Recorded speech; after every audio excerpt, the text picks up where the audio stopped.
Barbara Stewart. Thank you, Mr Chair. Firstly, I would like to clarify for the Minister and the House and the public of New Zealand that New Zealand First is not in the hands or the pocket of the tobacco industry. Yeah. We definitely are not, and I'm very disappointed that the Minister didn't apologise for an entirely erroneous statement that he knows is untrue.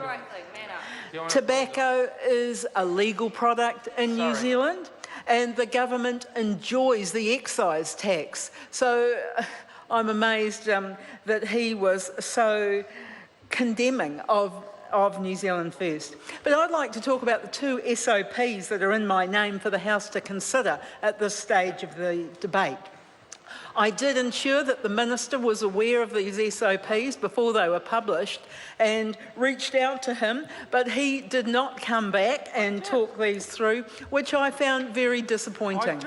I sent an email through and it was not there. Both SOPs basically look at extending the lead-in time for compliance for manufacturers and for the retailers of tobacco products.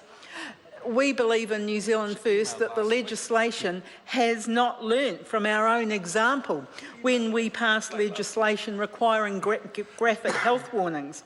But also when we look at the Australian example, when they moved from branded to plain packaging.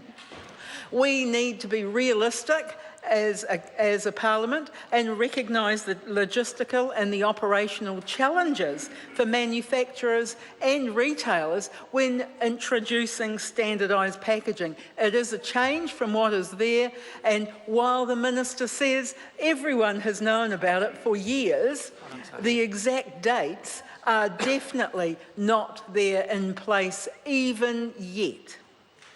When I look at my SOP 198, that looks to provide manufacturers with a realistic time frame for transitioning from branded to standardised stock. Now, we know that tobacco packaging is printed in huge quantities, and I know the Minister knows this as well. And it is unrealistic for manufacturers to have a very minute stock of packaging when they know that this legislation is going through the House, but there is still no set date for it. We need to give manufacturers a definitive time to comply. We need to look at the problem from their point of view as well. SOP 199 looks to provide tobacco retailers with a realistic time frame to manage stock and changeover issues that we have seen arise in the past. The bottom line is that 12 weeks is not sufficient to basically get rid of all of your old stock and sell it on, because it is impractical to work out what is required.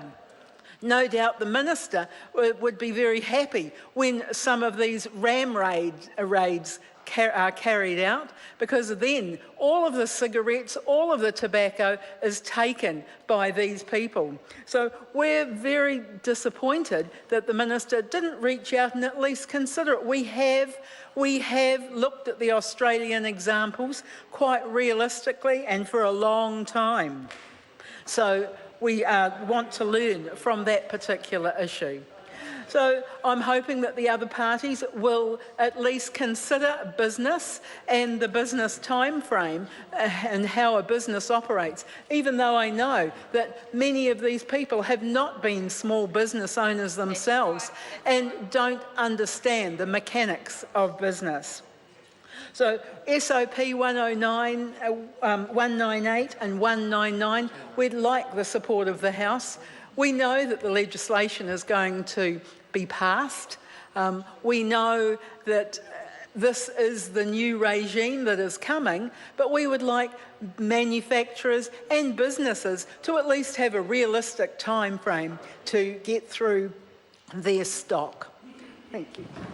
Call Kevin Haig.